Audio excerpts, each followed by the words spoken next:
ഖുതുബ കഴിഞ്ഞ് റസൂല് ഇറങ്ങി, ഖൽബ് പിടഞ്ഞ സ്വഹാബും വഴങ്ങി, നഹലക്കുണർന്നു മാറിലൊതുങ്ങി. ഖുതുബ കഴിഞ്ഞ് റസൂല് ഇറങ്ങി, ഖൽബ് പിടഞ്ഞ സ്വഹാബും വഴങ്ങി, നഹലക്കുണർന്നു മാറിലൊതുങ്ങി.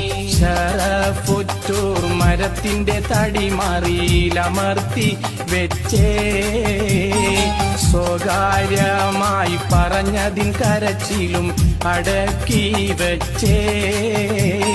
ശരഫുറ്റൂർ മരത്തിന്റെ തടി മാറിയിലമർത്തി വെച്ചേ, സ്വകാര്യമായി പറഞ്ഞതിൻ കരച്ചിലും അടക്കി വെച്ചേ. ഒരു നാൾ